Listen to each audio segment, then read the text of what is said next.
I never intended to be a professional politician. I'm from southwestern Saskatchewan. My family was farmers. This next year will be the 100th year since my grandfather and great-uncle emigrated to Canada from Sweden.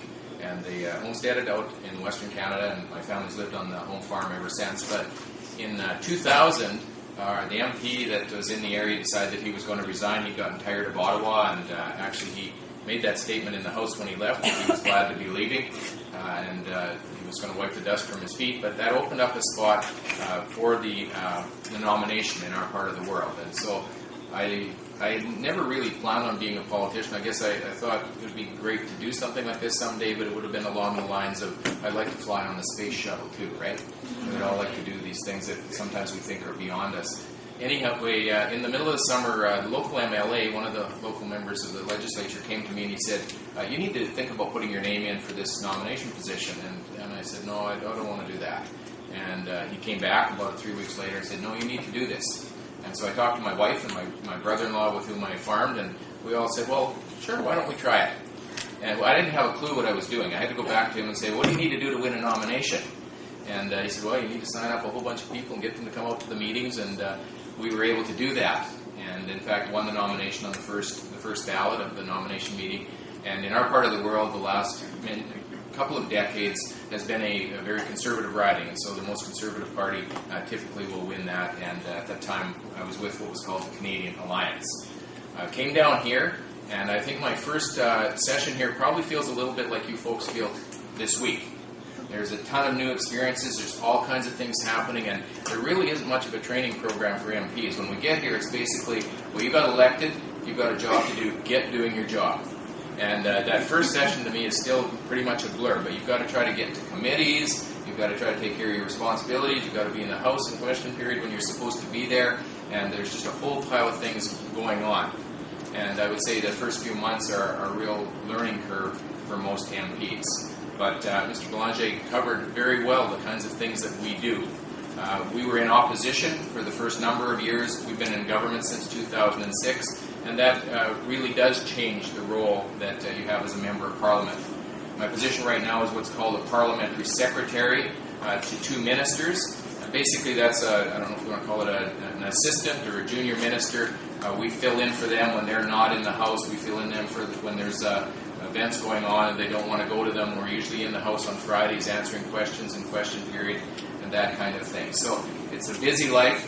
One of the other things that is very important to me, and it's a very difficult balance to find, and that again is that family balance that was mentioned earlier. I think that one of the things that most people don't realize is the consequence on members of Parliament's family lives when they come here. And for some of us, there's a huge travel issue as well. I had never been to Ottawa before I was elected. I had 0 air miles and soon started to accumulate them. My trip home one way is about 11 hours. So when I want to go home, which typically in opposition I did almost every weekend, I do now every second or third weekend, it takes 11 hours one way. And so we'll leave here usually on Friday night at 7 o'clock Ottawa time, get home about 4 o'clock in the morning. So there's a bit of an issue there that people don't really think about when they think about what are you doing with your job. Well, I'm spending 22 hours of my week flying, traveling back and forth. And so that is a challenge. There was a couple things that people told me when I first got here that I thought were good, and I've tried to keep them in mind. And one of them was, somebody mentioned to me, just remember that being an MP is a job, not a personality. And I don't know if you'll understand that right now, but maybe when you get a little bit older, you'll start to understand that. But I thought it was great advice, because it's hard for us sometimes to remember that this is just a job and that it's not a personality to be an MP. So much in our society we say, who are you? And we say, I am at. And you fill in the blank. And for us, it's easy to say, I am a member of Parliament, and typically people will then give us some level of respect. And after a while, it's hard to remember sometimes hard to remember where we came from. And so one of the things that I've been reminded in my own life is to think back to before I was a member of Parliament. What was it like to try to deal with a member of Parliament, to approach them? And sometimes you have a little bit different perspective than we do from where we are right now. One other thing that was given to me as advice when I first got here that I think was very, very good advice, and that was to concentrate on one thing. I went to Randy White, who was one of our senior MPs at the time. I said, what do you need to do to be successful in Ottawa as an MP? And he said, focus on one thing.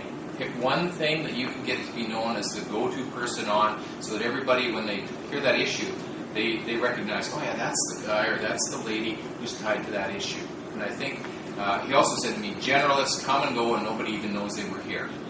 And so I think that has been good advice. And in my own career, there's been two things that I would say that I've focused on. One is the Canadian Wheat Board, which isn't an issue for most of you, but it's a marketing agency for grain in Western Canada. I'm a farmer.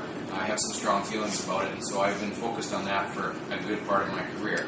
The second one was a real opportunity that I had down here, which was to be the chair of the National Prayer Breakfast. There has been a National Prayer Breakfast that's gone on, an annual event that's gone on for 45 years. And in 2006, the folks who facilitate that came and said to me, would you be interested in being part of this and being the chair of this event? And it follows off of a weekly Wednesday morning event where MPs and senators are welcome to come to spend an hour together, just having some discussion time, praying together. And so I was able to be the chair of the National Prayer Breakfast for 4 years, and that has been a tremendous privilege. So those are a few of the things that kind of stand out for me about the role of an MP, and I guess certainly we can talk more about a few of the other things